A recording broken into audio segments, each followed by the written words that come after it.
बच्चे डर जाते हैं। माँ बाहर जाने के बाद वो घर में ही खेलने लगते हैं। नन्हे बच्चे मेरे, तुम खोलो दरवाजा। प्यारे बच्चे मेरे, तुम खोलो दरवाजा। हमें पता है तुम हमारी माँ नहीं हो। हम हमारी माँ की आवाज पहचानते हैं। तुम वही दुष्ट भेड़िए हो ना? निकल जाओ यहाँ से। लगता है मुझे शहद खा के अपनी आवाज कोमल करनी पड़ेगी। शहद निकालने के लिए वो जब पत्थर मारता है तब उसे बहुत सारी मधुमक्खियाँ काटती है। मूर्ख भेड़िए को ऐसे लगता है जैसे शहद खाने से उसकी आवाज तुरंत कोमल हो जाएगी। भेड़िया फिर से आके दरवाजा ठकठकाता है, गाना भी गाता है, फिर भी वो बच्चे दरवाजा नहीं खोलते। बच्चों, दरवाजा खोलो, मैं तुम्हारी माँ हूँ। वो मूर्ख भेड़िया जंगल से चला गया है। बहुत देर होने के बाद भी बच्चे दरवाजा नहीं खोल रहे हैं। ये देखकर भेड़िया बहुत गुस्से में आता है। ठीक है, तुम्हें दरवाजा नहीं खोलना तो मत खोलो। अब देखो मैं क्या करता हूँ।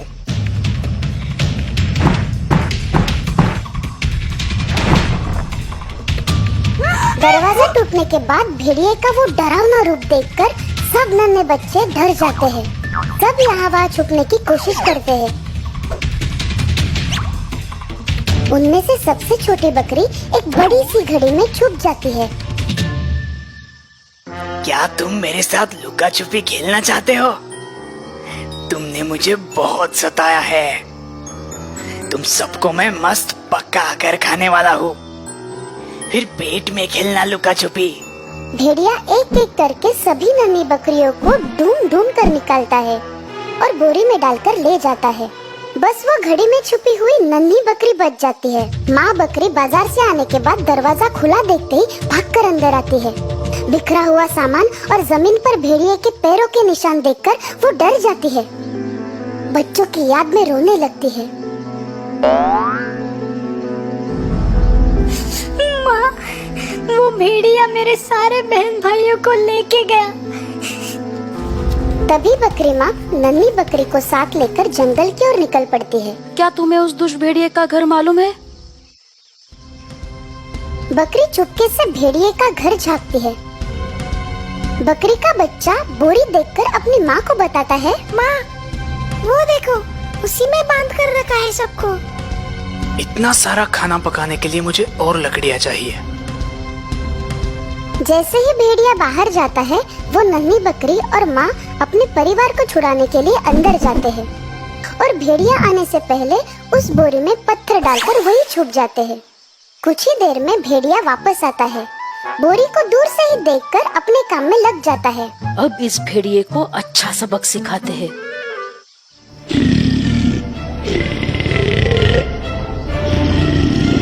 मैंने इतना मेहनत से लाया हुआ खाना मैं शेर को नहीं दे सकता। भेड़िया बोरी उठाकर भागने लगता है।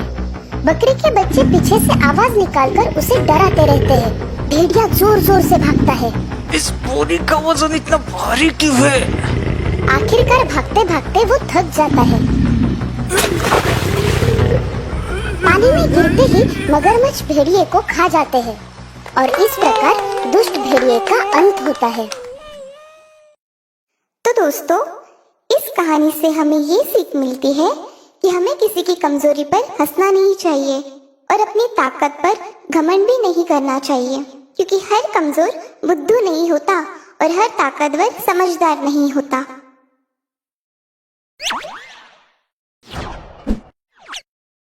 Little red Riding hood. बहुत समय की बात है।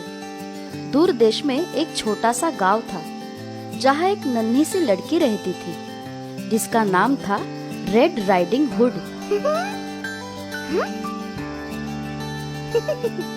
उसके पिछले जन्मदिन पर उसकी दादी माँ ने उसे एक लाल रंग का कंटोप उपहार में दिया था। अरे वाह, शुक्रिया दादी माँ। उस नन्ही बच्ची को वो कंटोप इतना पसंद था कि वो जहाँ भी जाती उसी को पहन कर जाती थी। इसीलिए उसे प्यार से सब रेड राइडिंग हुड बुलाते थे।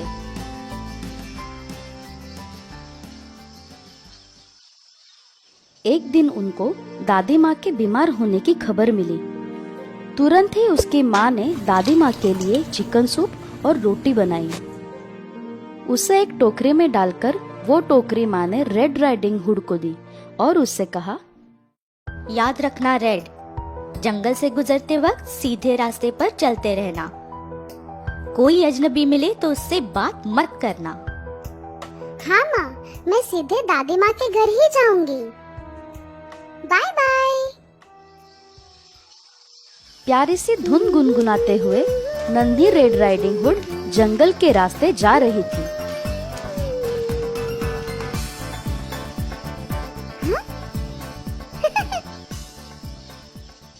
तभी उसकी टोकरी से निकलने वाली मजेदार खुशबू ने एक पेड़ के नीचे सो रहे भेड़िए को जगा दिया।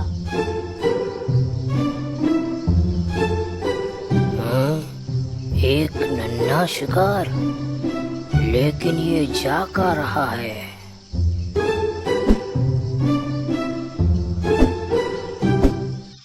कैसी हो प्यारी बच्ची, क्या तुम मुझे ये थोड़ा सा स्वादिष्ट खाना चखने को दोगी?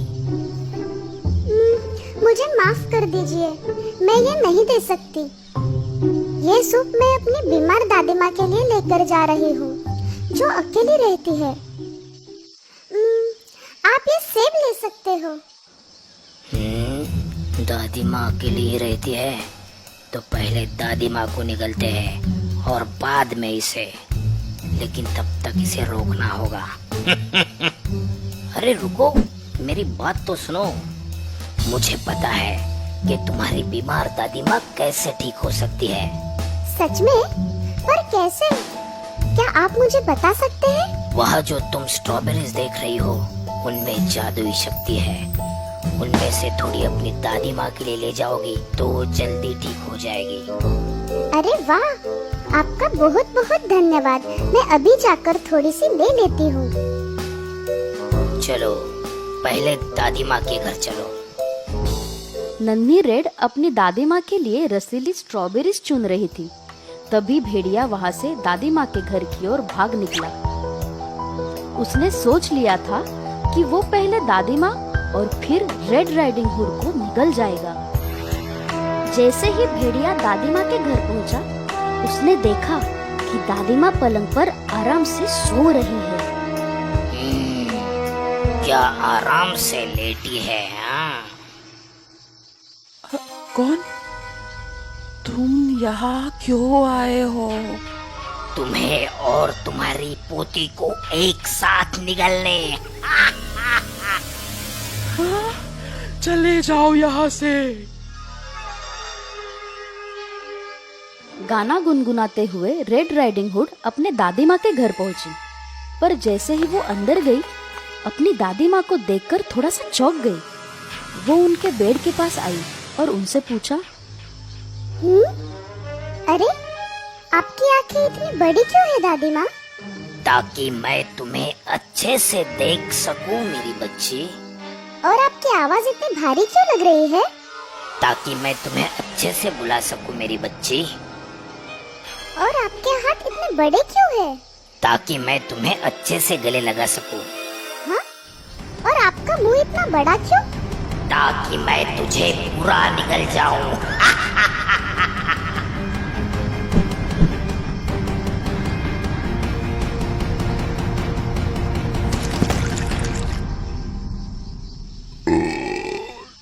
नन्ही रेड राइडिंग हुड और दादी माँ को निगलने के बाद दुष्ट भेड़िया दादी माँ के बेड पर आराम से सो गया और जोर जोर से खर्राटे मारने लगा। एक लकड़हारा दादी माँ के घर के पास से गुजर रहा था। तभी वो घर से आने वाली अजीब खर्राटों की आवाज सुनकर रुक गया। उसे समझ आ गया था कि कुछ तो गड़बड़ है और वो तुरंत ही दादी माँ के घर के अंदर चला गया। अरे, ये दुष्ट भेड़िया दादी माँ के बेड पर क्यों सो रहा है और इसका पेट इतना गुड़गुड़ क्यों कर रहा है? अरे नहीं, इसने कहीं दादी माँ को तो नहीं निगल लिया। अब इस दुष्ट भेड़िए को एक अच्छा सबक सिखाता हूँ। लकड़हारे ने भेड़िए का पेट चीरकर दादी माँ और रेड राइडिंग हुड को सही सलामत बाहर निकाल दिया। लकड़हारे ने उसके पेट में एक बड़ा सा पत्थर डाल दिया। और दादी माँ ने उसका पेट सी दिया। ओ दादी माँ, मैं कितना घबरा गई थी। इस दुष्ट भेड़िए ने आपको कोई नुकसान तो नहीं पहुँचाया ना? मेरी प्यारी बच्ची, मैं ठीक हूँ और तुम्हें देखकर मुझे बहुत खुशी हुई।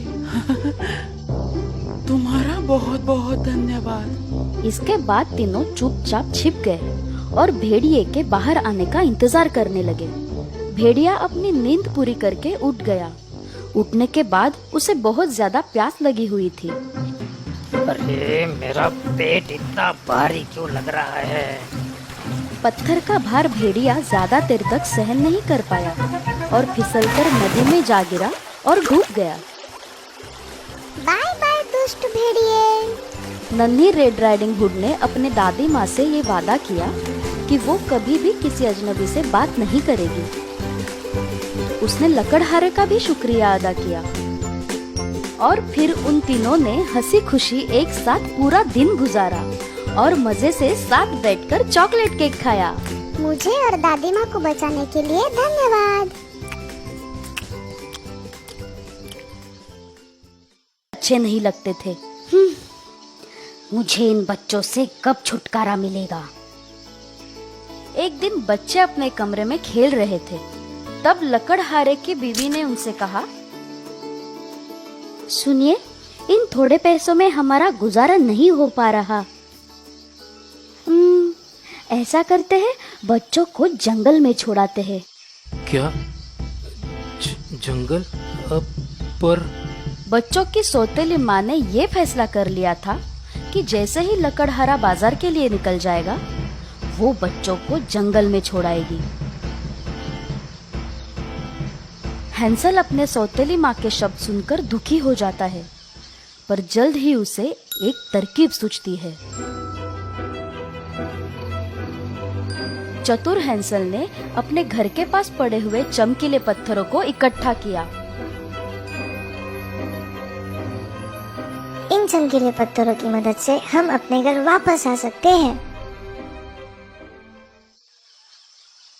जैसे ही दूसरे दिन लकड़हारा बाजार के लिए निकल पड़ा, सौतेली माँ दोनों बच्चों को लेकर जंगल के लिए निकल जाती है।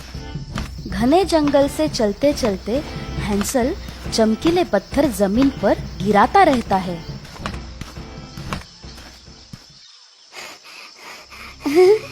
मेरे प्यारे बच्चों, तुम थक गए क्या? तुम दोनों यही रुको, मैं तुम्हारे लिए थोड़े फल लेके आती हूँ।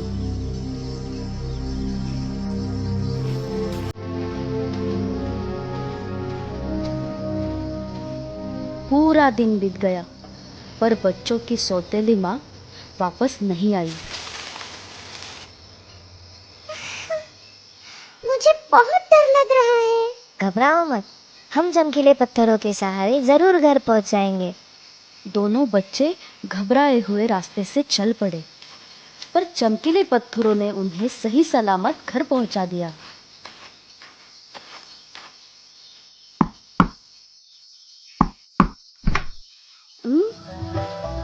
ये वापस कैसे आ गए?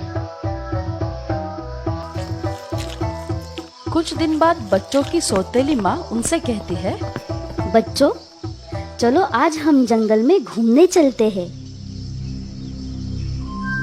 आज तुम्हें ऐसी जगह छोड़ूंगी कि तुम कभी वापस नहीं आ सकते। चलो चलो, जल्दी से तैयार हो जाओ, मैंने खाने का सामान भी ले लिया है। हैंसल और ग्रेटल को अपनी सौतेली माँ की चालाकी के बारे में पता था। ग्रेटल बहुत ही डरी हुई थी, पर हैंसल ने उसे हिम्मत दी। हैंसल ने रोटी का टुकड़ा लिया और रास्ते में फेंकता रहा, पर जंगल के पंछियों ने वो रोटी के टुकड़े खा लिए। अब दोनों बच्चे घर वापस नहीं जा सकते थे। हैंसल, मुझे बहुत डर लग रहा है। रो मत ग्रेटल, कुछ नहीं होगा, हम घर वापस जरूर जाएंगे। हैंसल और ग्रेटल जंगल में रास्ता ढूंढ रहे थे। एकाएक उन दोनों को एक घर दिखा जो चॉकलेट से बना हुआ था। बिना वक्त जाया किए वो दोनों बच्चे उस घर की तरफ भाग निकले। हैंसल और ग्रेटल ने पेट भर के चॉकलेट्स खाए। ये चॉकलेट्स कितने स्वादिष्ट है।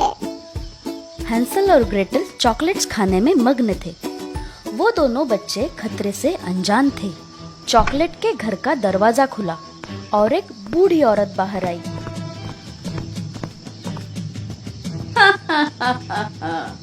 कैसे हो बच्चों, अंदर आ जाओ और आराम से बैठकर भरपेट खाना खा लो। वो बूढ़ी औरत एक दुष्ट जादूगरनी थी। दोनों बच्चे उस घर में कैद हो गए थे और उनके समझ में नहीं आ रहा था कि क्या करें। अब मैं तुम्हें कैद करके रखूंगी और फिर बाद में खा जाऊंगी। और तुम नन्ही लड़की, मेरे घर की साफ सफाई करना शुरू कर दो जल्दी। जादूगर ने जब जादुई मिश्रण बनाने में व्यस्त थी, तब ग्रेटल को एक विचार आया जो उन दोनों को उस घर से बाहर निकाल सकता था। बिना आवाज किए ग्रेटल जादूगरनी की ओर चल पड़ी और इससे पहले कि जादूगरनी को कोई शक हो, ग्रेटल ने उसे धक्का देकर उस जादुई मिश्रण में डुबो दिया। अब दोनों बच्चे जादूगरनी की चंगुल से मुक्त हो गए थे। ग्रेटल ये देखकर खुश हो गई कि हैंसल अब कैद में नहीं था। अरे वाह, कितने सारे सोने के सिक्के हैं। हम इनमें से थोड़े ले लेंगे और पिताजी को दे देंगे। और आखिरकार बच्चों को अपने घर का रास्ता मिल ही गया और वो दोनों अपने घर की ओर चल दिए। जैसे ही वो घर पहुँचे, उनके पिताजी की खुशी का ठिकाना न रहा। उन्होंने दोनों को गले लगा लिया। उनकी सौतेली माँ ने उनसे माफी मांगी। बच्चों ने सोने के सिक्के अपने पिताजी को दे दिए। इसके बाद पूरा परिवार हंसी खुशी से रहने